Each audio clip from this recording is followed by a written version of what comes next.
Assalamualaikum warahmatullahi taala wabarakatuh. Apa khabar anda semua? Salam pertemuan. Salam malam Isnin. Ingat saya besok nak bekerja. Doa saya agar anda sentiasa sihat walafiat dan hidup dalam keadaan harmoni, sentiasa merawat cinta kasih bersama family. Apa khabar saudara Elias Muhammad, saudara Zamari LC, begitu juga saudara Richard Bakri. Hari ini hari Isnin, saudara, hari Ahad. Saudara Raja Kamal, Raja Bazian, apa khabarku? Moga warga di Sungai Petani bersama dengan Raja Kamal, Raja Bazian sihat-sihat sahaja. Saudara TikTok Yaqub Qayyum, saudara Muhammad Ishaq, terima kasih dari Bandar Baru Kedah. Saudara Abdul Rahman Abdullah dari Johor Bahru, begitu juga saudara Muhammad Kapli Salam Madani. Maksu dari Bukit Mertajam, Hani Abdullah, Abu Samah dari Bukit Puchong 2. Terima kasih.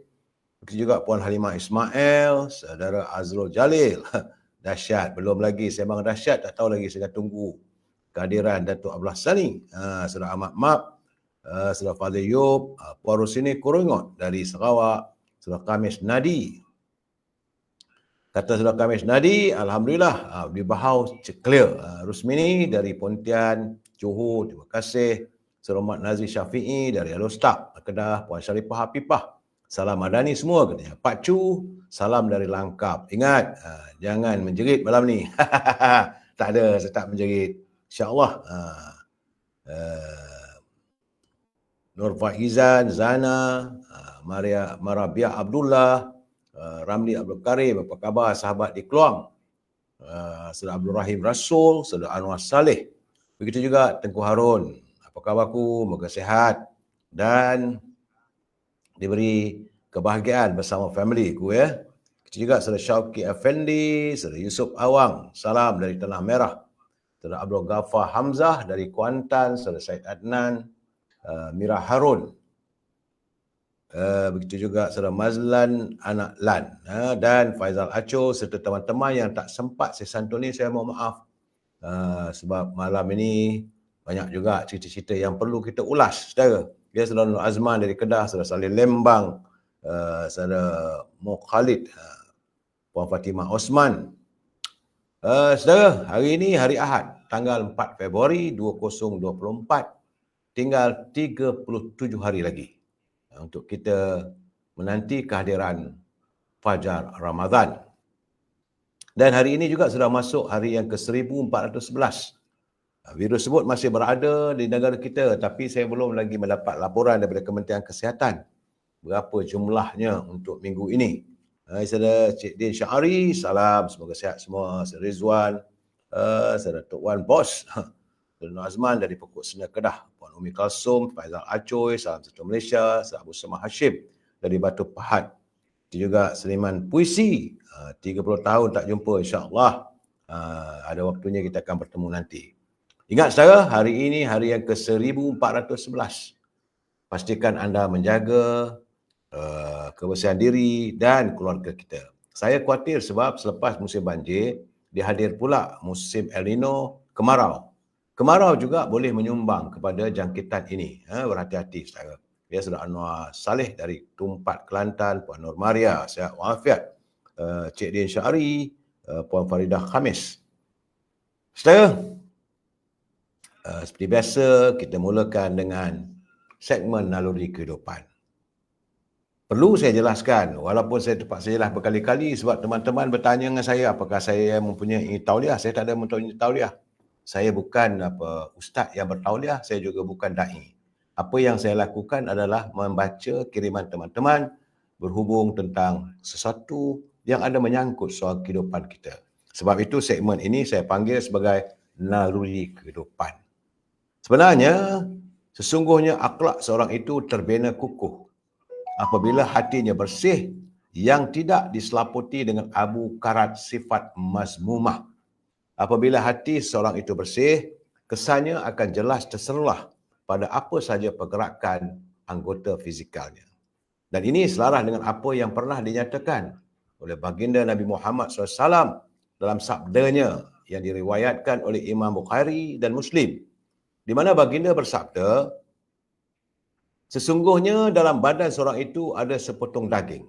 Apabila ia baik, maka baiklah seluruh anggota badannya. Tapi jika ia rosak, maka rosaklah seluruh anggota badannya. Ketahuilah, itulah yang dikatakan hati, saudara.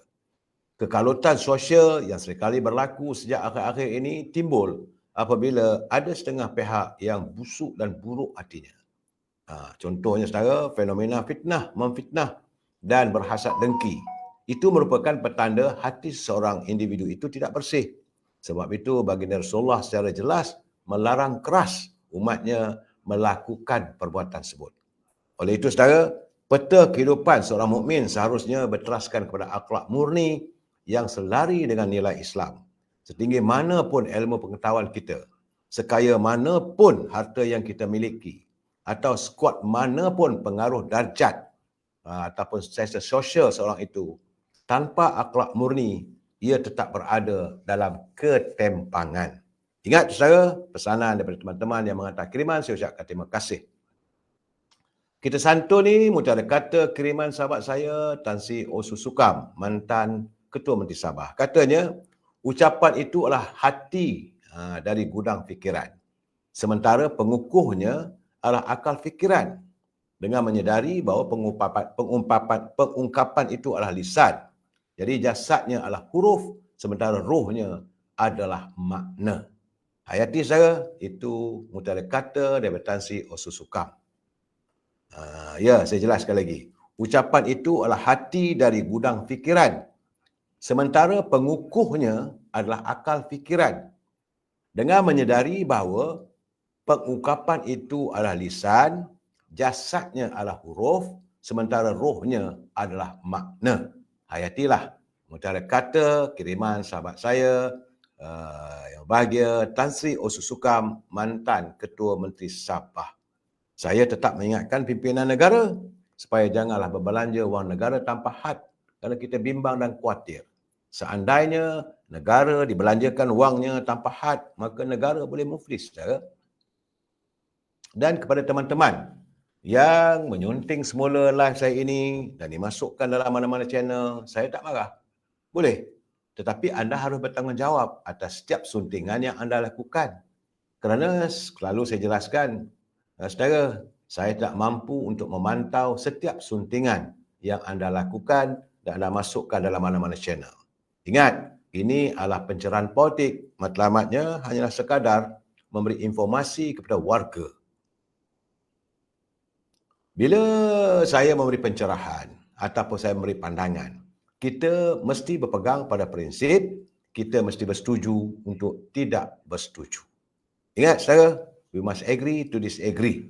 Kalau tak bersetuju, nak hantar kiriman boleh, asalkan anda menggunakan bahasa-bahasa yang ada adab nilainya. Ingat, kita adalah warga cinta damai yang menyantuni setiap persoalan secara harmonis. Saya permulaannya biasalah, saya akan melaporkan kedudukan cuaca. Kerana setakat ini menurut Jabatan Meteorologi Malaysia telah pun mengeluarkan amaran bahawa cuaca panas tahap 1, iaitu tahap berjaga-jaga, sedang melanda di 3 kawasan di Kedah. Menurut Met, dalam antaranya 3 kawasan tersebut adalah di Baling, Pendang dan Pokok Sena. Setakat jam 4.30 petang tadi, terdapat 3 kawasan di semenanjung Malaysia berada pada tahap 1. Amaran cuaca panas tahap 1 atau berjaga-jaga dikeluarkan bagi suhu maksima harian iaitu 35 hingga 37 darjah Celsius. Jadi menurut hantaran berkenaan, bacaan suhu di kawasan lain sekitar semenanjung Malaysia termasuk Sabah dan Sarawak adalah normal, iaitu pada 35 darjah Celsius. Tapi kita tak tahulah besok macam mana. Hari ini pun dah terasa panasnya. Walaupun petang tadi ada sedikit hujan renyai-renyai, namun belum mampu untuk mendinginkan hati kita yang panas ataupun badan kita yang panas ini. Banyakkan minum air masak, saudara. Dan kalau boleh, jangan dedahkan diri anda di luar rumah. Kalau boleh, seboleh-bolehnya elakkanlah kalau usia-usia warga emas ini, berehatlah di rumah dan perbanyakkan minum air masak. Dan dalam badan kita ini perlu ada air supaya tidak berlaku dehydrate. Kalau berlaku kekeringan air, itu masalah saudara. Bagaimana tentang kedudukan di Tapah? Saya dipahamkan bahawa di Tapah ni warganya sudah besar kerana daripada 131 tahanan yang ditempatkan di depo tahanan sementara Immigration Bido, Khamis lalu telah melarikan diri. Penduduk Kampung Poh misalnya, mereka mengambil inisiatif melakukan rondaan bagi memastikan keselamatan kampung mereka. Menurut penduduk kampung Nur Faizah Marzuki, katanya selepas laporan mengenai kejadian itu tersebar, beliau bersama dengan rakan-rakannya segera melakukan rondaan kerana bimbang akan kemungkinan tahanan terbabit menyembunyikan diri di kawasan kampung mereka. Mereka risau, saudara. Oleh itu, adalah menjadi tanggungjawab kami sebagai anak muda untuk menjaga kampung kami. Ya, saudara. Sementara itu, pihak polis berjaya menangkap 10 orang lagi tahanan yang melarikan diri dari depo tahanan sementara di Bido, sekaligus membawa kepada jumlah yang berjaya ditangkap adalah 51 orang. Itu setakat jam 6.30 petang tadi. Menurut Ketua Polis Daerah, Datuk Seri Muhammad Yusri Hassan, kesemua 10 tahanan terbabit adalah lelaki etnik Rohingya yang ditahan dalam ladang kelapa sawit di Kampung Senter Bidur, kira-kira jam 3 petang tadi. Katanya operasi itu membabitkan sejumlah 253 anggota, termasuk 84 orang dari Ibu Pejabat Polis Daerah Tapah, Jabatan Imigresen Malaysia 41 orang, Jabatan Siasatan Jenayah Ibu Pejabat Polis Kontijen Perak 25 orang, Pasukan Gerak Am 37, K9 Bukit Aman 15 orang dan juga unit drone ada 3 orang. Kejadian sebutlah hasil daripada gerakan pencarian oleh pasukan dan hasil maklumat orang ramai. Dan jumlah tangkapan pada keseluruhan sehingga saat ini adalah 51 tahanan. Menurut Datuk Seri Muhammad Yusri lagi, polis percaya masih ramai lagi tahanan yang lolos berada dalam kawasan hutan dan kampung sekitar Bido dan Tapah. Sebab itu, orang ramai diminta memberi kerjasama dengan pihak polis bagi mengesan tahanan berkenaan dan jangan sekali-kali membuat sebarang spekulasi yang boleh menyukarkan lagi situasi semasa. Bagi mereka yang punya maklumat berhubung tahanan terbabit, mereka boleh menghubungi Pegawai Penyiasat Bahagian Siasatan Jenayah IPD Tapah, iaitu Assistant Superintendent Nur Irwan Abdul Ghani melalui talian telefon 017 316 8097 ataupun bilik gerakan IPD Tapah 0540111222. Dan dengan perkembangan itu terdapat 79 orang lagi tahanan masih bolos. Menurut maklumat, jadi mereka yang telah pun berjaya dikesan dan ditangkap, mereka memberi berbagai alasan kerana kononnya mereka tidak mendapat pekerjaan dan mereka ditipu oleh agen, kartel-kartel agen itu. Jadi dalam keadaan begini, pihak polis tidak boleh dikaburi dengan alasan itu. Ya, saudara, itu kedudukan di Tapah. Menurut Menteri Keselamatan Dalam Negeri, ini penting saudara.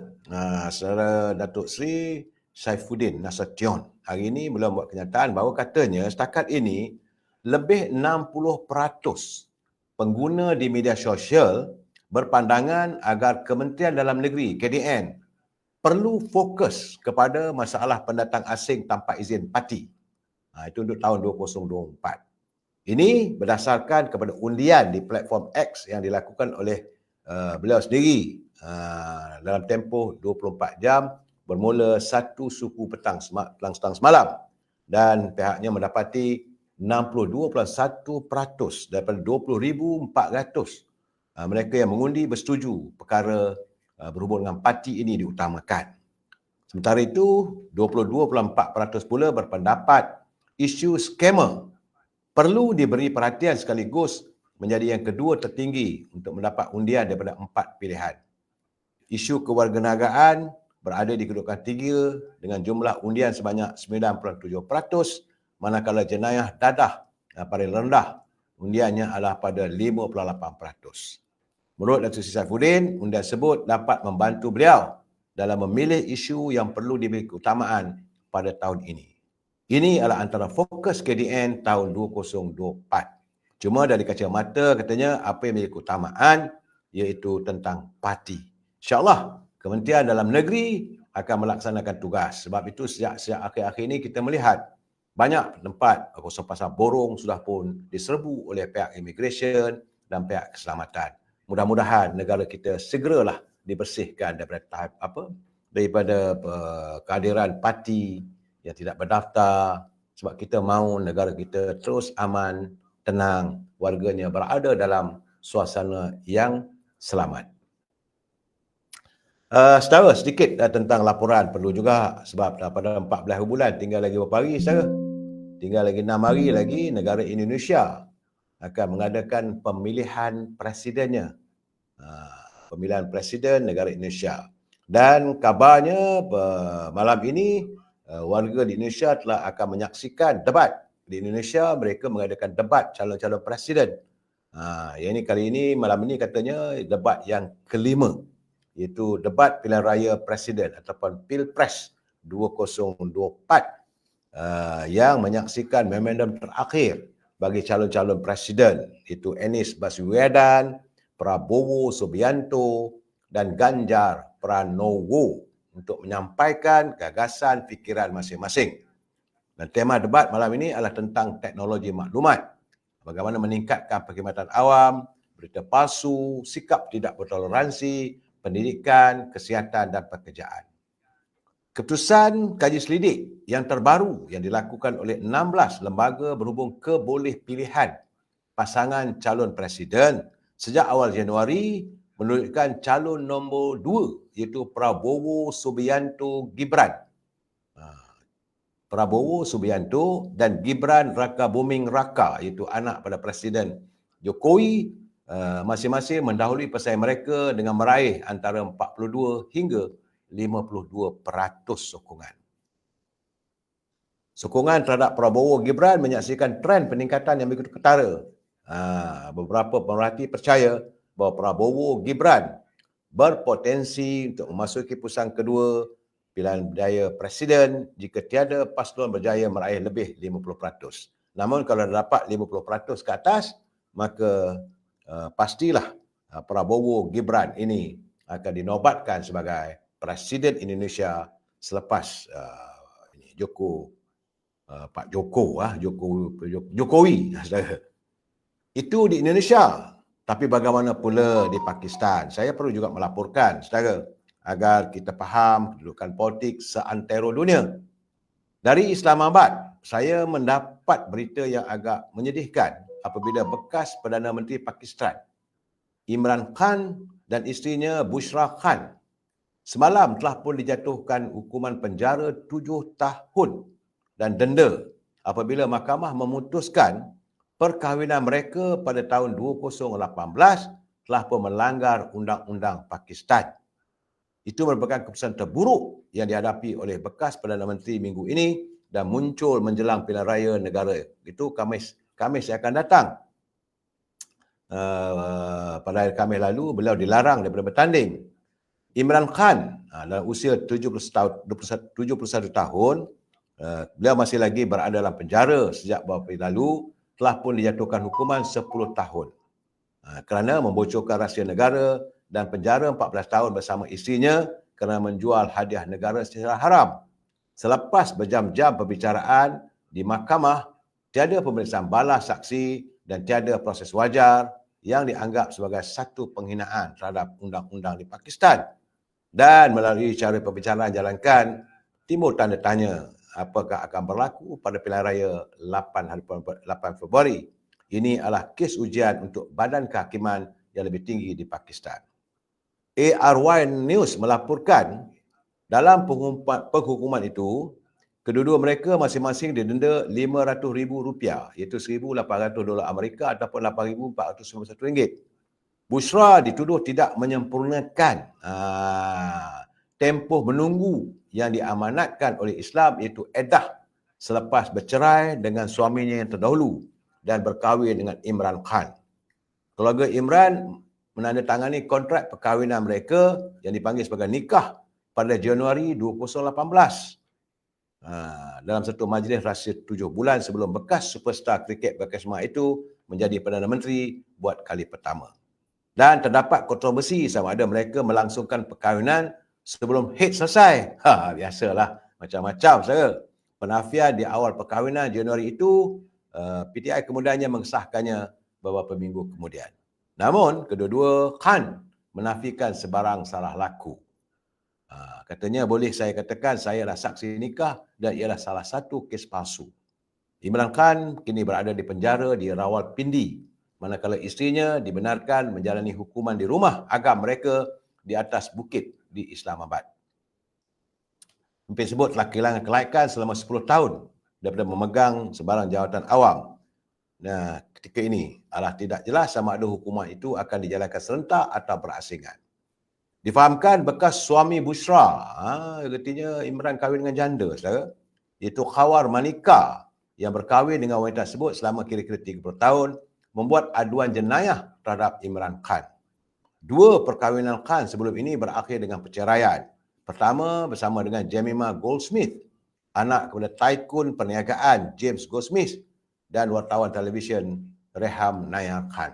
Itulah keadaan yang dapat saya laporkan dari Pakistan. Saya, bagaimana perkabaran dari Gaza?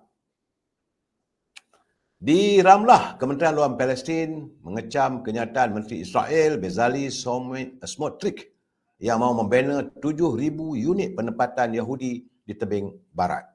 Kementerian terbabit berkata pelaksanaan pelan itu dianggap peningkatan berbahaya dan provokatif di tengah-tengah konflik Israel-Palestin. Ia juga secara terang-terangan mencabar pendirian antarabangsa dan Amerika Syarikat yang menolak penempatan serta serangan penentang Yahudi terhadap warga Palestin. Malahan rancangan itu dilihat adalah merupakan tindak balas kepada keputusan pentadbir Amerika Syarikat untuk mengenakan sekatan ke atas beberapa peneroka pelampau Yahudi di bumi Palestin. Di Gaza saat ini, saudara, hampir separuh penduduk Gaza kini bersesak-sesak dalam kawasan wilayah kecil di selatan bersempadan dengan Mesir, di mana sebahagian besarnya sudah pun berputus asa dan hanya berserah pada takdir ilahi. Israel sejak semalam meneruskan serangan bertubi-tubi ke atas Gaza di saat kebimbangan semakin meningkat mengenai lebih ramai lagi pelarian Palestin bertumpu ke selatan Gaza. Sementara itu, Hamas memaklumkan perjanjian gencatan senjata masih belum dicapai. Seorang wartawan AFP berkata serangan udara dan tembakan kereta kebal menggegarkan Khan Younis, iaitu bandar utama selatan Gaza yang menjadi tumpuan serangan Israel. Agak pelik, saudara. Mula-mula dia serang utara Gaza. Selepas itu rakyat-rakyat di utara Gaza diminta pindah ke selatan Gaza. Hari ini bila rakyat ramai, rakyat Palestin pindah ke selatan Gaza, maka Israel melakukan serangan bom terhadap selatan Gaza. Artinya mereka mahu menghapuskan sepenuhnya warga Palestin di bumi tercinta mereka. Itu keadaannya. Sebab itu hari ini saya mendapat laporan dari dari Brussels di Belgium, apabila Malaysia tetap mengulangi pendirian mengutuk sekeras-kerasnya kekejaman dan keganasan yang dilakukan oleh Israel terhadap penduduk Palestin, dan Malaysia menggesa gencatan senjata di Gaza dilaksanakan serta-merta. Demikian ditegaskan oleh Menteri Luar Malaysia, iaitu Datuk Seri Muhammad Hassan, pada mesyuarat Menteri-Menteri Luar Negara ASEAN, Kesatuan Eropah ke-24 dan Forum Menteri Indo-Pasifik Kesatuan Eropah EU-IPMF, di mana ketiga-tiganya berlangsung di Brussels, Belgium selama 3 hari.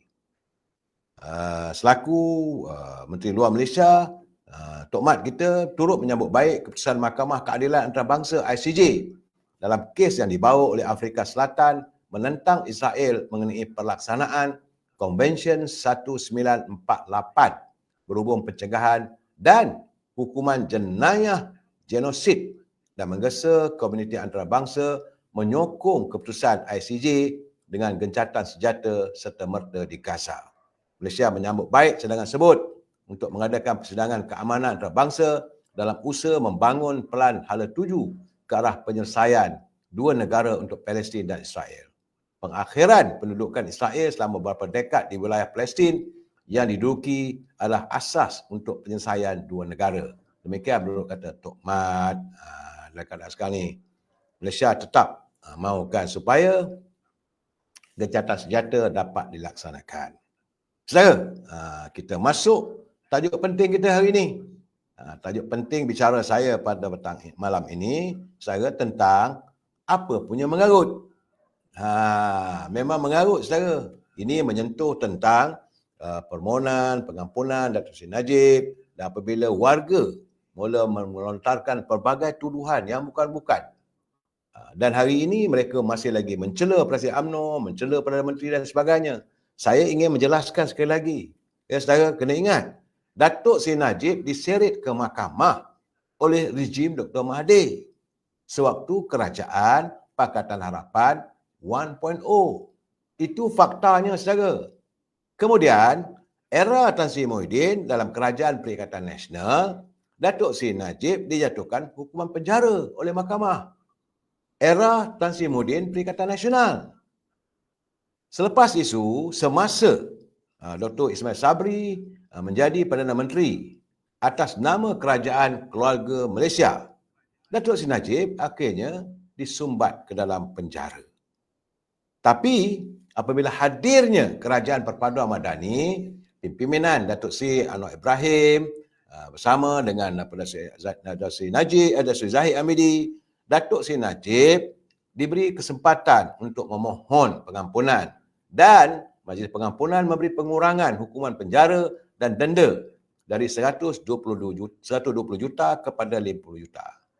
Tapi hari ini semua celaan, maki hamun dilontarkan kepada Datuk Seri Anwar Ibrahim dan Datuk Seri Hamidi.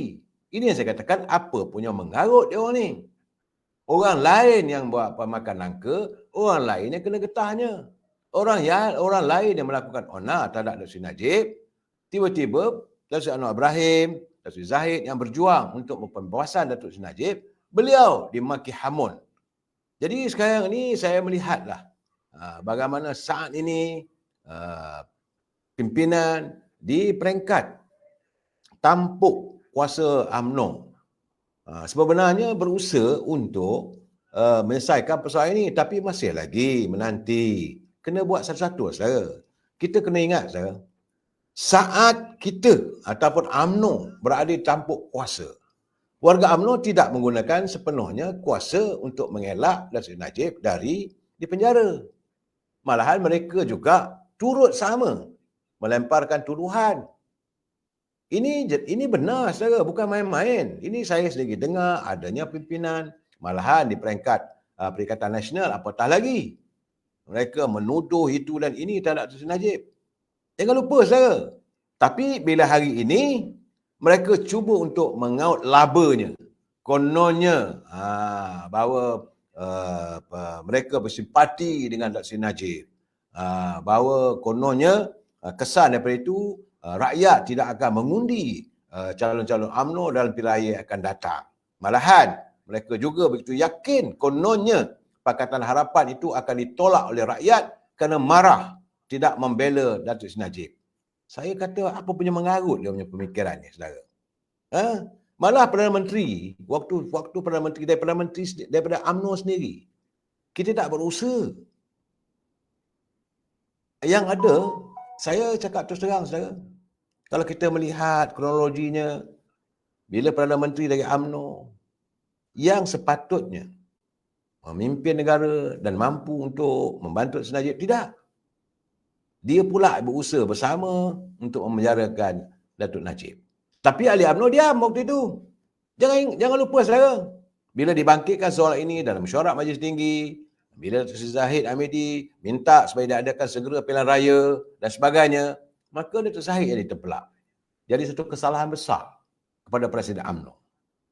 Kemudian, saudara, setelah itu, setelah Datuk Najib dipenjarakan, mereka mula menekan Datuk Zahid. Yang hanya tak ada pejawatan. Jawatan Timbalan Menteri waktu itu adalah Datuk Seri Ismail Sabri.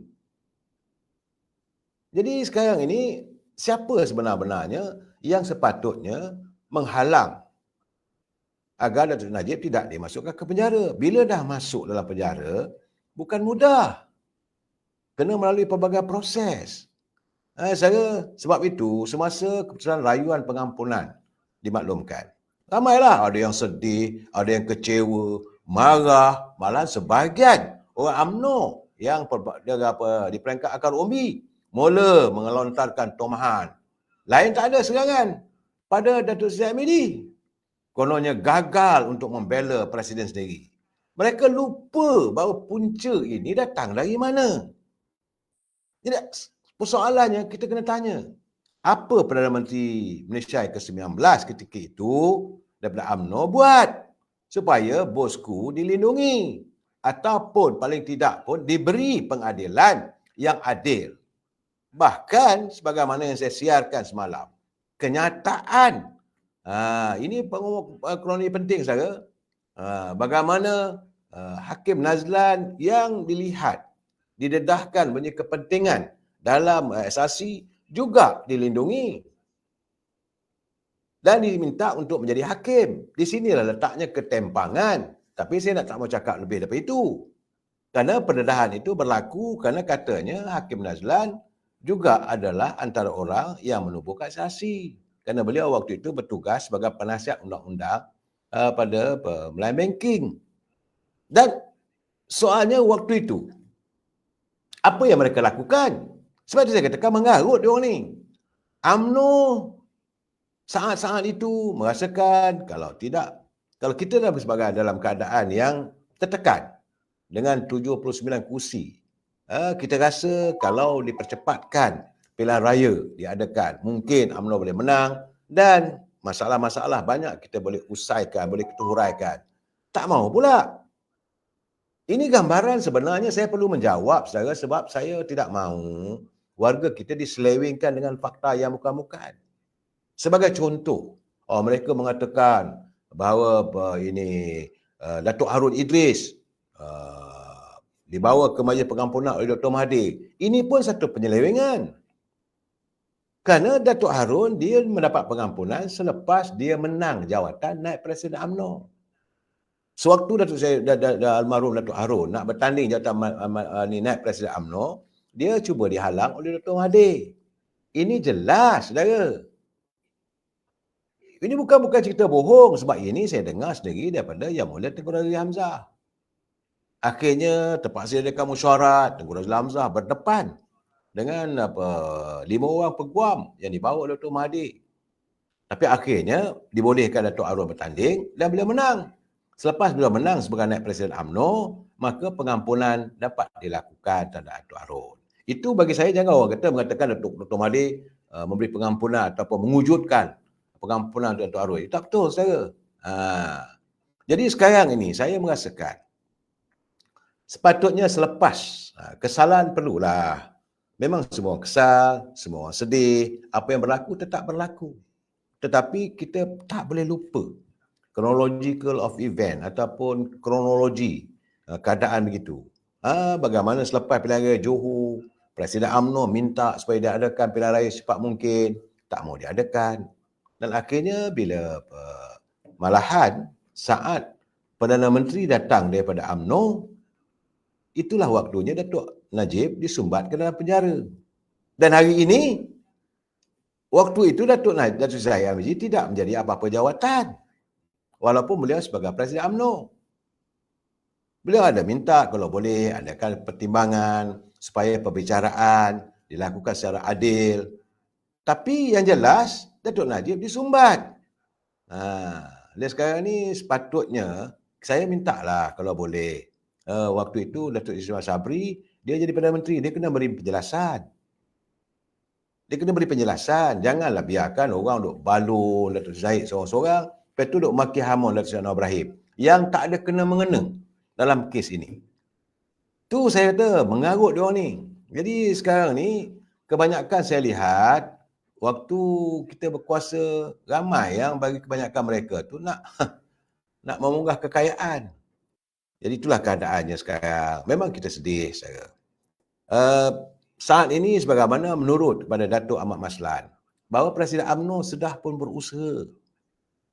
Beliau telah berusaha sebaiknya untuk mendapatkan pengampunan penuh bekas Perdana Menteri Dr. Najib yang sedang menjalani hukuman penjara selama 12 tahun. Kata Dr. Ahmad Maslan, UMNO kini memberi tumpuan terhadap usaha mendapatkan pengampunan penuh bagi Dr. Najib yang masih mempunyai peluang lagi. Dia kata Dr. Ahmad Maslan, Datuk Seri Ahmad Zahid telah melakukan banyak perkara, tapi tidak semualah boleh dinyatakan di depan khalayak. Dan semalam, dalam mesyuarat Majlis Tinggi, Datuk Seri Ahmad Zahid sudah pun menjelaskan semua perkara yang dilakukan berhubung tentang pengampunan penuh terhadap Datuk Seri Najib. Dan petang tadi, saudara, beliau mengadakan pertemuan untuk menjelaskan dengan semua 191 ketua-ketua UMNO bahagian dari seluruh negara. Jadi tak benarlah kalau mengatakan Datuk Zahid buat tak tahu. Betul, banyak pula andaian ni. Kononnya kalau Datuk Najib lepas, maka kedudukan bahaya pada Datuk Zahid Hamidi. Maka kedudukan bahaya pada Anwar Ibrahim. Saya nak bagi tahu pada saudara lah, Anwar Ibrahim dia tak pernah takut. Dia tak pernah bimbang. Kalau Datuk Najib lepas,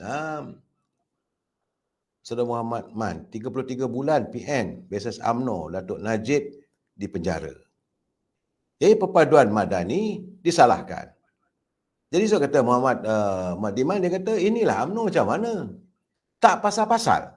Sebab itu hari ini Datuk Najib mengumpulkan semua ketua-ketua bahagian, Datuk Zahid mengumpulkan semua ketua-ketua bahagian untuk menjelaskan duduk perkaranya. Sebab kalau tidak, kalau dibiarkan, memang saya katakan memang mengarutlah. Orang lain yang buat onar, orang lain terpaksa memikul bebannya. Orang lain yang mahu membela, orang lain yang mahu menyelamatkan, orang lain membantu. Orang itulah sekarang ini sedang dikunyuk habis-habisan. Saya cakap terus terang, ada pula kata-kata kononnya Datuk Seri Anwar Ibrahim tidak berterima kasih pada UMNO. Saya kata tang mana datangnya nak terima kasih pada UMNO? Memang UMNO bersetuju untuk bersama dengan Pakatan Harapan. Selepas Perikatan Nasional tak mahu membentuk kerajaan. Itu fakta. Kemudian bersama-sama dengan Pakatan Harapan terbentuk kerajaan. Dan beliau berusaha melakukan apa yang mampu dilakukan.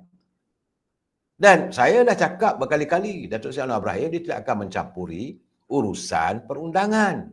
Kerana itu merupakan sebahagian daripada deklarasi pematang pauh.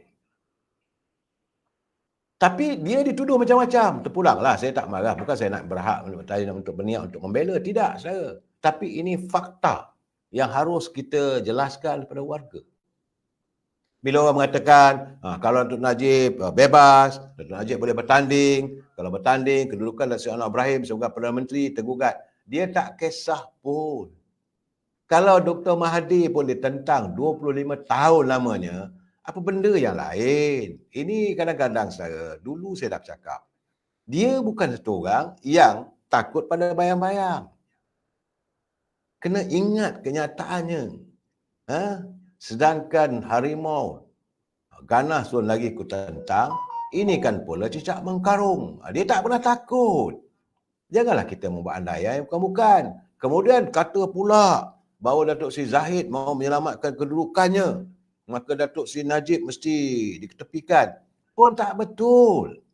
Semua itu adalah mengarut, saudara. Saya haraplah kita mesti bijak. Saya lihat hari ini, semalam dan hari ini, anda harus bertanggungjawab. Kerana telefon saya sekarang ni dah rasa macam dah nak rosak dah. Tak berhenti masuk. Orang tu kata begini, orang ni kata begitu, orang ni kata begitu. Macam-macam. Cuma yang hairannya, pimpinan daripada PAS, daripada Perikatan Nasional, diketepikan. Yang kena serang sekarang ini, Datuk Seri Zahid Hamidi dan Datuk Seri Anwar Ibrahim. Ini saya kata, apa punya mengarut lah dia orang. Dalam pertemuan khas hari ini, saya melalui dengan ketua bahagian, beliau menjelaskan. Hari ini saya dipahamkan, selain Datuk Zahid, di Dewan Tun Sin On, saudara, dapat juga naib presiden Datuk Seri Wan Rosdi, Susah Agung UMNO Datuk Seri Dr. Ashraf Wajidi, Datuk Johari dan ahli Majlis Tinggi. Cuma yang tak ada Tok Mat, sebab Tok Mat masih berada di Brussels. Dan semua ketua-ketua pengurusi-pengurusi perhubungan hadir untuk mendengar penjelasan daripada Datuk Seri Zahid Hamidi. Itu keadaannya. Dan daripada 191 ketua bahagian, sejumlah 150 ketua-ketua bahagian menyatakan pengesahan, mereka hadir dan menyokong tindakan yang dilakukan oleh Majlis Tinggi UMNO, keputusan yang dibuat oleh Majlis Tinggi UMNO semalam. Jadi mereka perjumpaan sebulat suara bersetuju dengan pendirian Majlis Kerja Tinggi UMNO meneruskan usaha untuk mendapatkan pembelaan ke atas Datuk Seri Najib. Jadi tidak wajar bagi siapa pun mempertikaikan kuasa mutlak ke bawah duli yang di-Pertuan Agong yang jelas diperuntukkan dalam perkara 42 Perlembagaan Negara. Apa dia perkara 42? Itu kuasa pengampunan. Perkara 1, yang di-Pertuan Agong berkuasa memberi ampun, tunda hukum dan lega hukum berkenaan dengan segala kesalahan yang telah dibicarakan oleh Mahkamah Tentera dan segala kesalahan yang dilakukan dalam wilayah Persekutuan Kuala Lumpur, Labuan dan Putrajaya. Dan Raja atau yang di-Pertuan Negeri, satu negeri berkuasa memberi ampun, tunda hukum dan lega hukum dengan segala kesalahan lain yang dilakukan dalam negerinya. Jadi, suara-suara sumbang yang mempertikaikan kuasa ini hakikatnya secara tidak jelas mereka seolah tidak menghormati institusi raja, khususnya kuasa yang diperuntukkan dalam perlembagaan kepada duli yang bermulia yang di-Pertuan Agong dalam memberikan pengampunan kepada siapa saja atas budi bicara tuanku. Bahkan mereka itu boleh didakwa kalau mereka mempertikaikan di bawah Akta Hasutan. Sebab itu UMNO melalui pergerakan pemudanya telah pun mengadakan laporan polis terhadap mantan pengurusi publicity DAP, Tony Puah, yang secara biadab memperkecil, meremeh dan mempermainkan kuasa Majlis Pengampunan, kuasa yang di-Pertuan Agong secara jelas membelakangi Perlembagaan Persekutuan. Ini kena jelas saja. Dan saya nak jelas juga, dalam keadaan begini elok pun dia buat begitu apabila disongsong oleh pemuda UMNO, disongsong oleh UMNO, artinya tuduhan selama ini mengatakan AMDAP itu tak betul lah saja. Kita tidak akan terperangkap untuk menjilat mereka itu. Kalau tak betul, kita akan songsong. Sebagaimana kenyataan daripada Datuk Seri Dr. Wan Rosdi, katanya tindakan bekas usaha publicity DAP Tony Puah mengeluarkan kenyataan biadab memperlekehkan keputusan Lembaga Pengampunan terhadap bekas Perdana Menteri Datuk Seri Najib Tun Razak jelas sekali menghina sistem perundangan negara. Selaku Naib Presiden UMNO, Datuk Seri Wan Rosdi Wan Ismail berkata, tindakan Tony Puah itu seolah-olah cuba meraih publicity murahan apabila beliau dilihat sudah tidak lagi mendapat sokongan rakyat. Katanya, bekas ahli parlimen dan masalah itu juga telah pun ditolak oleh partinya sendiri dan mereka semakin menuju kepada pengakhiran karier politiknya. Sebab itu, menurut kata Wan Rosdi, saya mendesak agar Tony Puah membuat permohonan maaf serta memadam semua hantarannya atau berdepan dengan tindakan undang-undang. Jadi mengulas lanjut, Wan Rosdi berkata, seluruh ahli UMNO memang bersedih, malah beliau sendiri pun terkesan dengan keputusan Lembaga Pengampunan terhadap Seri Najib. Bagaimanapun, kita tetap menghormati keputusan tersebut meskipun hasrat untuk melihat bekas Perdana Menteri itu mendapat pengampunan penuh tidak menjadi kenyataan. Itu kenyataan daripada Naib Presiden UMNO. Bagaimana pula dengan kenyataan Ketua Pergerakan Pemuda UMNO Malaysia, Dr. Muhammad Akmal. Pemuda akan membuat laporan polis di seluruh negara bagi menggesa siasatan terhadap bekas usaha publicity DAP Tony Puah. Demikian dimaklumkan oleh ketuanya Dr. Muhammad Akmal susulan keputusan Lembaga Pengampunan memberi pengurangan tempoh hukuman penjara serta denda ke atas bekas Perdana Menteri Datuk Seri Najib.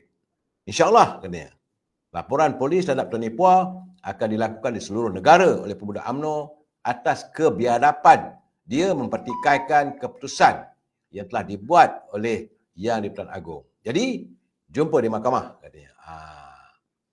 Dalam keadaan begitu, saya juga harus menyatakan apa apa kenyataan daripada veteran UMNO.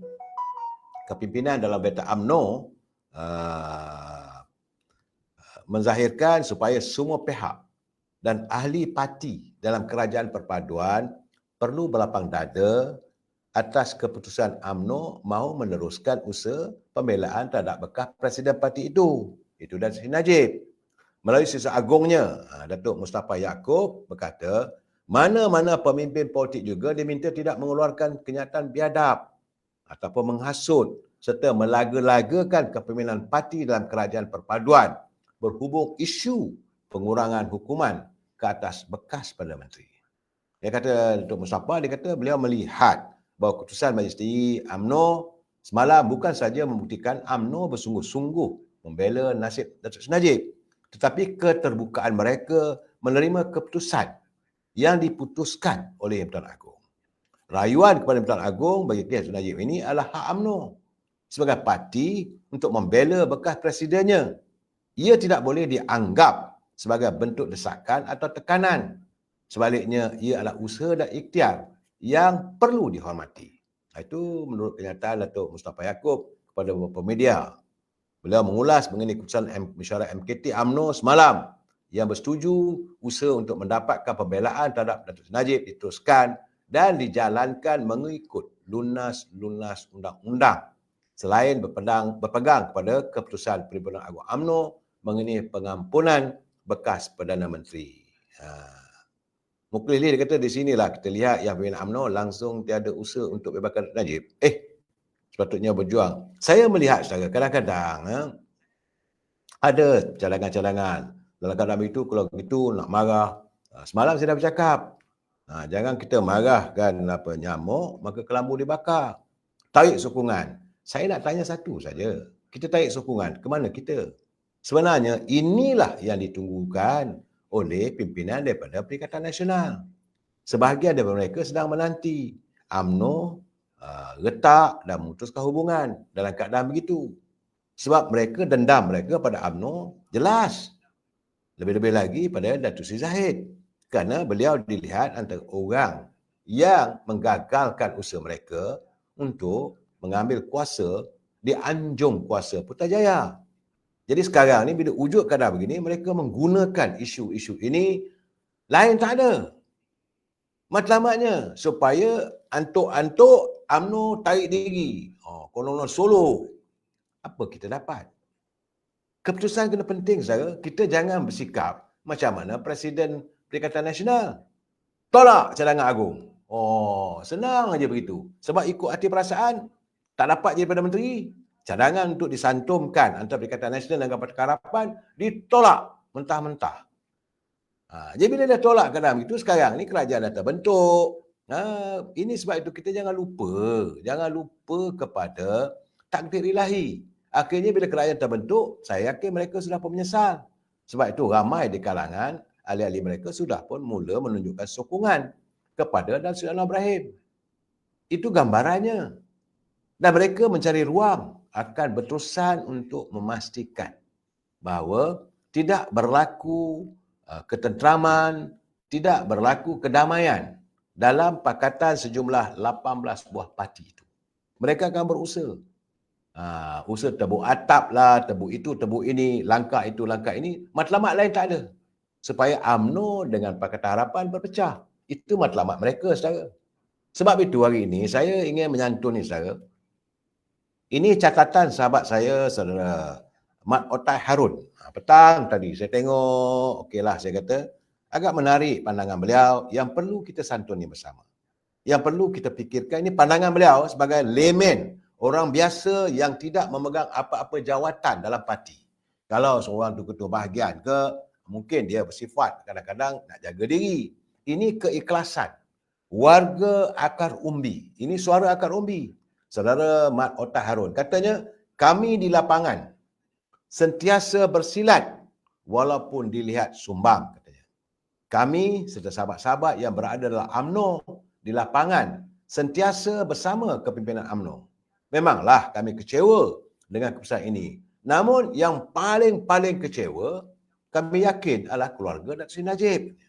Jadi kami dapat merasai apa yang mereka lalui apabila orang yang tersayang dan sangat berjasa diperlakukan sebegitu rupa. Sedih, memang sedih bila mengenangkan apa yang berlaku sepanjang kejatuhan Barisan Nasional sejak tahun 2018 dan kami tetap tidak pernah walau seinci pun beralih tapak perjuangan. Itu kenyataan daripada Mak Tarun. Kami faham, terkadang luahan kekecewaan bila dianjing-anjingkan oleh orang yang berada sebilik dengan kita. Jadi saya harap katanya saudara fahamlah perasaan kami di akar umbi. Antara yang sedang rancak dimainkan oleh grup-grup ataupun penulis sebagainya daripada Pakatan Harapan, kononnya rakyat Malaysia menolak Datuk Seri Najib Razak diampunkan. Apakah penulis sebut juga memberi isyarat bahawa Datuk Seri Najib tak perlu diampunkan? Sakitnya kenyataan dikeluarkan. Jadi dalam waktu yang sama, kononnya mereka meminta UMNO memperkuatkan kerajaan perpaduan. Dalam waktu yang sama, membiarkan Datuk Seri Najib Razak menghabiskan hukuman yang jalani. Jadi dia kata itu antara sembang-sembang dalam grup mereka. Jadi saya sentiasa mengikuti perkembangan saudara, yang maksud saya punya live selalu. Dia kata saudara sering mengundang kepimpinan dalam Pakatan Harapan. Kami faham. Kalau kita cuba untuk mencari titik persamaan yang melihat mereka untuk membina satu kedudukan kerajaan, satu persepakatan yang mantap. Tapi apa yang berlaku selepas ini? Apabila jika soldadu yang dalam Pakatan Harapan, termasuklah DAP dan sebagainya, saudara, melihat mereka sudah kuat dan mereka tak memerlukan UMNO lagi. Nampak gayanya mereka seolah mula lupa diri. UMNO adalah rumah kami, kata saudara Muhammad Arotai. UMNO adalah rumah kami. Jadi kami harap mereka jangan campur adukkan. Jadi perpaduan dalam kerajaan mesti dikukuhkan. Kami sokong kerajaan atas rasa tanggungjawab terhadap negara, terhadap agama, bangsa dan penyertaan UMNO bukan untuk masuk atau menjadi PH. Tapi rumah kami tetap rumah UMNO. Jangan ada sebarang usaha untuk menjadikan warga kami sebagaimana cuba dilakukan oleh mereka, mengheret warga UMNO menyertai Perikatan Nasional. Kami tidak berguling-guling. Ini peristiwa macam berlaku di Perak dulu. Jilan Raya. Bila rasa kami tidak diadili. Bila rasa kami tidak diadili, kami tidak berguling-guling. Rasa tak puas hati, pemimpin UMNO adalah ketua kami. Jangan cuba kaitkan ketidakpuasan hati hanya kerana UMNO mahu meneruskan pengampunan terhadap Datuk Seri Najib Razak. Dia terlalu banyak berjasa pada rakyat, pada kami. Yang kamu yang pernah kencing gambarnya, yang kamu pernah pijak gambarnya, satu ketika dahulu. Kena ingat, waktu itu bila menjadi Perdana Menteri, kamu lakukan macam-macam. Hari ini kami boleh melupakan, tetapi jangan terus menyinggol kami kerana kesabaran kami ada hadnya. Itu lantunan kata-kata dari pimpinan atau daripada warga akar umbi. Mereka bersetuju dengan pandangan Presiden, tapi janganlah tolak sampai ke dinding. Kucing pun campak ke dinding, dia akan patah balik ke belakang kita, saudara. Sebab itu, saya bersetuju dengan pandangan daripada Saudara Fahmi Fadzil selaku Menteri Komunikasi. Saudara, Ahli Parlimen Pasir Gudang katanya daripada Pakatan Harapan diberi teguran keras supaya tidak mengeluarkan kenyataan yang dilihat seolah-olah mahu mencampuri urusan parti lain dalam kerajaan perpaduan. Ini kenyataan daripada Saudara Fahmi Fadzil. Katanya seharusnya mereka, khususnya Ahli Parlimen Pasir Gudang itu, menghormati rakan parti yang kini bersama-sama dalam kerajaan pimpinan Perdana Menteri Datuk Seri Anwar Ibrahim. Beliau tidak patut mengeluarkan kenyataan seperti itu. Ia tidaklah baik. Saya beri teguran keras kepadanya. Orang yang saya hormat. Tapi kalau buat macam ini, ada pihak yang akan ambil kesempatan. Pada Rabu lalu, dia telah pun dilaporkan mengatakan bahawa UMNO perlu diterajui muka baru dan tidak hanya menumpang tahan yang rapuh. Itu keadaannya. Jadi dia kata rombakan pemimpin baru yang segar. Jadi menurut pandangan dia tak perlulah campur urusan rumah tangga UMNO. Saya bersetuju dengan pandangan daripada Fahmi Fadzil. Anda jagalah parti anda, kami jaga parti kami. Sebab itu katanya, saya hormati prinsip yang beliau pegang. Namun saya rasa cara beliau tidak membantu.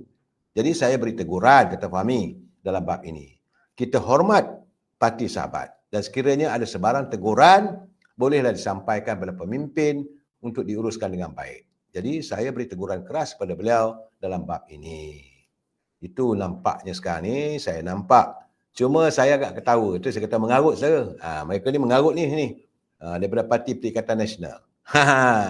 Apabila Parti Perubumi Bersatu mendakwa bahawa sokongan undi Melayu Bumiputera akan beralih kepada Perikatan Nasional pada pilihan raya umum ke-16 susulan pengumuman keputusan Lembaga Pengampunan membabitkan bekas Perdana Menteri Datuk Seri Najib Tun Razak.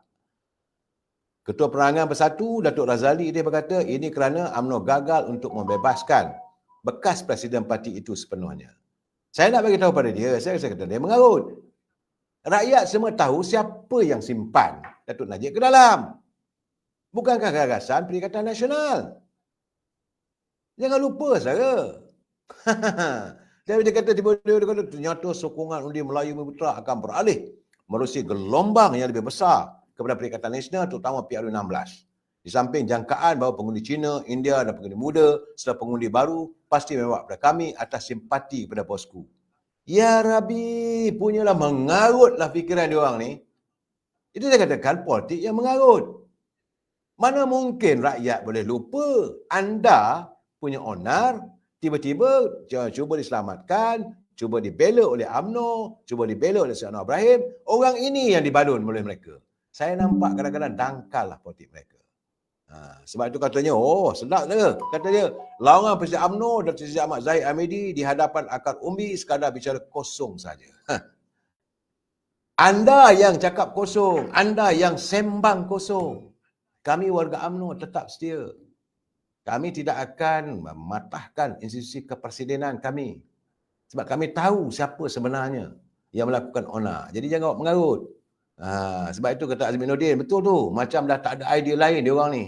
Bila dalam keadaan begini, mula nak saut apa yang patut. Sebab itu malam besok saya mengundang sahabat saya, saudara Gulam Muzaffar bersama dengan Sir Potik dan Sir Zahid untuk kita membicarakan bagaimana mereka mengambil kesempatan menangguk di air keruh dalam suasana begini yang akan kita ulas malam esok. Saya memang panas, tapi saya rasalah agak pimpinan khususnya daripada Pakatan Harapan, lebih-lebih lagi pada DAP, tegur-tegurlah orang anda. Hari ini pun saya tengok bekas pengurusi Gabungan Pilihan Raya Bersih dan Adil, Ambiga Serena Bebasan, konon dia kata Pakatan Harapan tidak lagi mengeluarkan sebarang kenyataan susulan pengumuman Lembaga Pengampunan. Dia katanya parti berkenaan hanya perlu mendiamkan diri dan jika bersuara ia akan mengganggu untuk mempertahankan perkara yang tidak dapat untuk dipertahankan. Jadi kenyataan mereka lain tak ada untuk menyinggung kita. Sebab itu saya katakan pada anda, keberadaan UMNO dalam Pakatan Harapan dengan penuh keikhlasan. Saya yakin pimpinan daripada Parti Keadilan juga ikhlas. Cuma 1-2 ekor je. Mamat-mamat ni yang tak tahu pasal kononnya untuk menangguk di air yang keruh, untuk mempopularkan diri. Kononnya mereka memperjuang keadilan. Mereka inilah orang-orang yang sepatutnya diketepikan daripada arus perdana politik. Saya lihat dulu UMNO begitu ranum, ukuah persahabatannya. Tapi siapa sebenarnya yang mengkhianati? Siapakah mereka yang sanggup menjadi parasit dalam UMNO? Dan alhamdulillah hari ini Presiden UMNO telah pun bertindak. Kita telah pun menyingkirkan mereka yang dilihat seperti orang kata enau dalam beluka, pepat di luar, rencung di dalam. Itu saya nak beritahu. Nuriza dia kata jangan ada pencerahan yang boleh membuat UMNO terus hancur. Kita tak boleh mengizinkan saya kena menjelaskan. Ini banyak tu ni. Jadi saya nak menjelaskan kepada warga supaya mereka faham bahawa apa yang berlaku sekarang ini jangan jadikan isu ini untuk mereka menangguk ataupun menimba kejayaan. Lain tak ada. Matlamat mereka nak menghancurkan UMNO. Terima kasih Selamat Sepana Puan Salami Ahmad Dia kata mana boleh tarik, jilat selagi boleh. Di bawah rasa menyampah. Kita sebenarnya ni tak boleh kita nak. Anda boleh marah, anda boleh rasa sedih. Tapi kalau itu yang diputuskan oleh Majlis Pengampunan, kita terimalah dengan hati yang terbuka. Tapi jangan kita salahkan. Dan kita bukannya orang yang boleh mengatasi undang-undang. Ikutlah perlembagaan. Perlembagaan yang memutuskan adalah Majlis Pengampunan yang dipengerusikan oleh Perdana Agung. Jangan kita pertikaikan. UMNO prinsipnya sentiasa menghormati istana. UMNO tidak akan membelakangkan, jauh sekali untuk mengkritik kepimpinan istana. Kena ingat, saudara. Jadi apa saja yang diputuskan oleh UMNO, oleh istana, UMNO tetap akur. Bagi kita, raja payung negara tetap kita junjung. UMNO tidak sesekali akan menderhaka. Pantang anak Melayu menderhaka pada rajanya. Dan kita akan menyanjung apa saja keputusan yang dibuat oleh Istana Negara, Yang Bertuan Agong dan Raja-Raja Melayu. Jangan cuba-cuba nak antuk-antuk. Warga UMNO tahu bila masanya untuk bertindak. Jadi saya harap saudara, kita berlapang dada, menerima keadaan. Hari ini pun telah dijelaskan. Sewajarnya pimpinan UMNO, peringkat ketua-ketua cawangan, ketua-ketua bahagian, turun ke gelanggang, perjelaskan situasi sebenar. Jangan lupa saudara, malam esok kita akan mengulas tentang bagaimana mereka yang mau menangguk di air yang keruh. Jumpa lagi besok. Wabillahi taufiq wal hidayah. Assalamualaikum warahmatullahi taala wabarakatuh. Selamat malam. Terima kasih.